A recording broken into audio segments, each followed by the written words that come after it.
Okay, in this video, I'm going to go over exercise 5.2. And if we finish that, then I'll go to 5.3. Again, we are dealing with rhetorical devices. This is chapter 5. And let me go over the definition of persuasion. Persuasion is the attempt to win someone to one's own point of view. Whenever you are trying to win somebody to your point of view, you are engaged in the act of persuasion. Now, there are different ways to persuade people, and one way is to just give them the facts, just argue rationally, appeal to their reason. Another way is to twist their arm or to threaten them. There are many ways to persuade people. Rhetoric seeks to persuade through the use of the emotive power of language. So one way to persuade people to your viewpoint is to use language in such a way that you are manipulating their emotions. Okay, so persuasion, the rhetorical use of language is basically a form of manipulation, and you need to be aware of it. Because we are constantly being bombarded with rhetorical devices, especially through advertising and the media. Advertisers, that's what they're experts in, using language in an emotive way to control you. Words have tremendous, this is from the first page of chapter 5, words have tremendous persuasive power, or what we have called their rhetorical force or emotive meaning. So those two words are being used synonymously in this chapter. The rhetorical force of an expression or a word, or its emotive meaning. Okay, so it's important to understand the terminology. Emotive, that's a good word to really understand what that means. Emotive is used in opposition to cognitive. So the cognitive use of language basically is using language simply to convey information. It weighs 20 pounds. It costs $30. Just conveying information. The emotive use of language does convey information, but it conveys it in such a way that it's really appealing to your emotions to make you feel positive about something or negative about something. Okay, so that's what this chapter is all about. And it's important to be aware of it. I think it is in a class reader. We will be reading it. But the classic text in dealing with using language to manipulate people is George Orwell, Politics. So you could read it now if you want. I mean, I will assign it in a week or so. But Politics and the English language. Politics and the English language by George Orwell, the guy that wrote 1984. That's a great essay dealing with what chapter 5 is all about. About using language to, basically Orwell explains how language is used to deceive and to manipulate. Okay, anyway, let's do chapter 5.2. Identify any rhetorical devices you find in these passages that were described in the previous 3 sections. So we're dealing with, in this exercise, stereotypes, innuendo, loaded questions. Not every example may contain such a device. So in this one, we're going to identify innuendos, loaded questions, and stereotypes.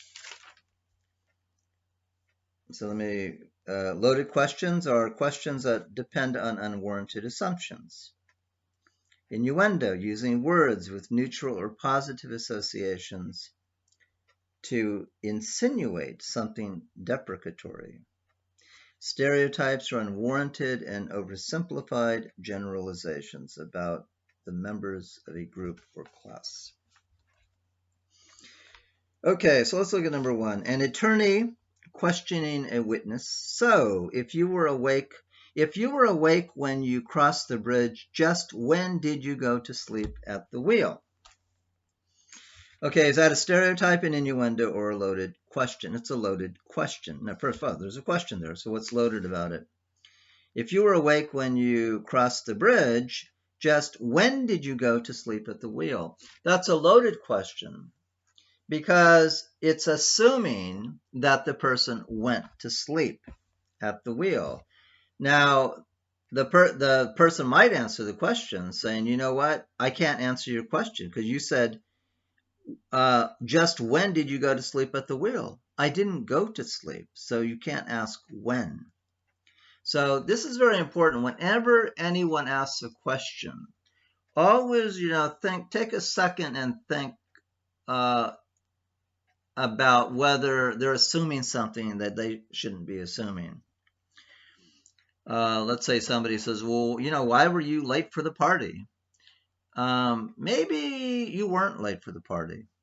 So the question doesn't make any sense. I mean, you can't answer the question why I was late if I wasn't late. The classic example of a loaded question that's always used is in a court, a man is being accused of beating his wife, and he's asked by the prosecuting attorney, have you stopped beating your wife? Okay, that's a loaded question. And the judge should stop it right off the bat and say, first of all, ask the man the first question, have you ever beaten your wife? If he says no to that, then you will never get to your second question. When did you stop beating your wife? Because if you just accept that question at face value, you can't win. Because if you said, when did you stop beating your wife? Or let's say the question is, have you stopped beating your wife? Yes or no. You lose both ways. If you say, yes, I have stopped beating my wife, you've admitted guilt, that you've already beaten her in the past. And if you say no, that means you're guilty too, because you're continuing to do it. So the judge should actually stop the question and say, first of all, ask the person, have you ever beaten your wife? If the answer to that is no, then the question, have you stopped, will never arise. So why questions are very important. Like, why are men more intelligent than women? That's a loaded question. You should stop the person right there and say, first of all, let's deal with the what you're assuming. You're assuming that men are more intelligent than women. Okay, if that's not true, then your question doesn't make any sense. Why are men? They're not more intelligent. So the question of why doesn't show up. So why questions are very important to think about. And don't just kind of, accept the assumptions. Okay, so that's number 1 is a loaded question. 2, I'm sure you'll enjoy playing tennis with Jerome. He gets around pretty well for a guy of his age. Okay, that's a stereotype. However old he is, 30, 40, whatever. It's stereotyping people of his age. That the stereotype is they don't get around very well playing tennis. That's a stereotype. 3, frankly, I believe that flash memory will make any kind of moving part memory, such as hard drives, completely obsolete. Okay, there's no slanter here. There's nothing wrong here. Frankly, I believe that flash memory will make any kind of moving part memory, such as hard drives, completely obsolete. That's all basically the cognitive use of language. There's no stereotypes, no innuendo, no loaded question. For Larry Kudlow on CNBC, an American Spectator interview, says, former Treasury Secretary Bob Rubin's a smart guy, a nice man, but he hates tax cuts. to listen to Rubin on domestic issues. You could just die. He's a free-spending left-winger. That's a stereotype of Democrats. They are free-spending left-wingers. You know, they just want to spend tax, spend your money, free-spending left-wingers. That's a stereotype for Democrats. Okay, so the next one, let's see. Okay. Number 5, has Harry been a faithful husband?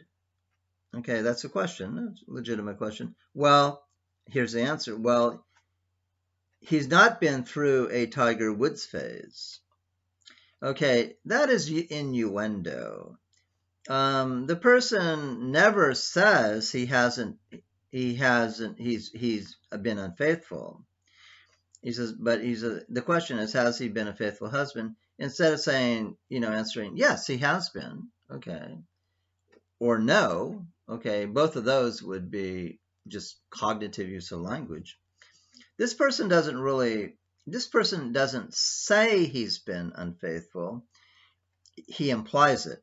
Well, he's not been through a Tiger Woods phase. So, I mean, he hasn't been as bad as Tiger Woods has, but, he hasn't been through a Tiger Woods phase, implying that he has been unfaithful, a little bit, at least. So that's innuendo.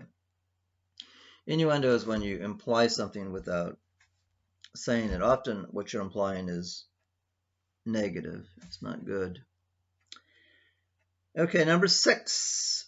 Why is it, do you suppose, that pit bulls are all mean and vicious? That's a question. Again, so when you're dealing with questions, you have to decide whether it's a loaded question. So let's see if it is, if it's based upon unjustified assumptions. If you have a loaded question, you should be able to always, to explain what questions should have been asked before the question. So, and let's see if we can do that. And we can. Why is it, do you suppose that pit bulls are all mean and vicious? The first question should be, are pit bulls all mean and vicious? If the answer to that is no, then this question will never arise. So this is a loaded question because it assumes that pit bulls are all mean and vicious. That's assuming that. And then they're saying, well, why is it that they are? It's exactly the same kind of, analogous to, why are women less intelligent than men? Well, first of all, ask yourself, are women less intelligent than men? If the answer to that is no, then it's a loaded question. Okay, so a lot of loaded questions have to do with stereotypes of races, of sexes, and so on. 7, I wouldn't worry about the train being late.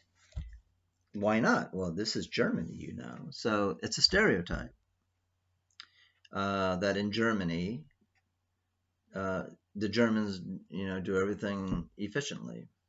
Right? It's a stereotype. 8, why did Obama fail to act swiftly to end the BP oil spill? That's a loaded question. The first question should be asked is, did Obama fail to act swiftly to end the BP oil spill? The answer to that, if he did act swiftly, then the question will never arise. So this is assuming that he didn't act swiftly, and it's giving no evidence whatsoever for that.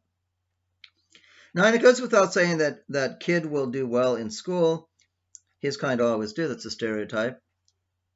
Whatever type of student he is. I don't know, it doesn't say. It's a stereotype of his type of student. And number 10, the Pope does not molest children. That is a innuendo. The Pope does not molest children, right? It's an innuendo, implying that this one did. Okay, that's all for this one.